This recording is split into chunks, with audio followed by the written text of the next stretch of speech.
திரு ஸ்டாலின் அறிவுஜீவி மாதிரி பேசுறாரு. எடப்பாடி பழனிசாமி அங்கங்க அவதூறா பேசிட்டு இருக்காரு, அவருக்கு ஒண்ணுமே கிடையாதுங்கிறாரு. அறிவுஜீவியே எப்படி பேசுறாருன்னு நம்ம எல்இடியில பாருங்க.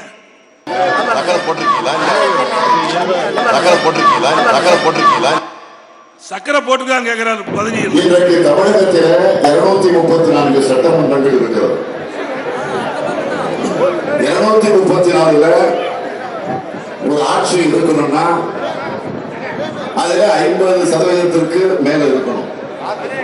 117 118 இருக்கணும். ஆகவே இன்றைக்கு திராவிட முன்னேற்ற கழகம் 87,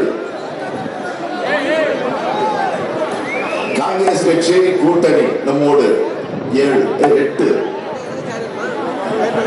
அதற்கு பிறகு இந்திய யூனியன் முஸ்லீம் லீக் கட்சி 1, ஆக 107. ஆக இந்த 107 இருக்கிறோம்.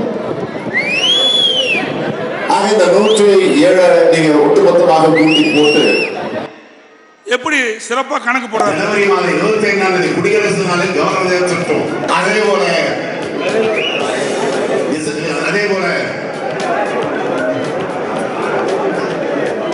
ஜனவரி மாதம் டிசம்பர் மாதம் 25ஆம் தேதி கவர்னர் கொடியை வைத்து வைக்க நாங்கள் மறுக்கிறேன்.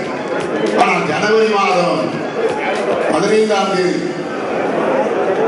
சோதனை நாள் வருகிற போது ஆகஸ்ட் 15ஆம் தேதி சோதனை நாள் வருகிற போது எப்படியெல்லாம் பேசுறாரு பாருங்க. தப்பு தப்பா பேசிவிட்டு நம்ம பற்றி குறை சொல்றாரு. ஸ்டாலின் அவர்களே, உங்களை விட எங்களுக்கு சற்று அறிவு அதிகம் என்பதை இந்த வீடியோ மூலமா மக்கள் தெரிஞ்சுட்டா சரி.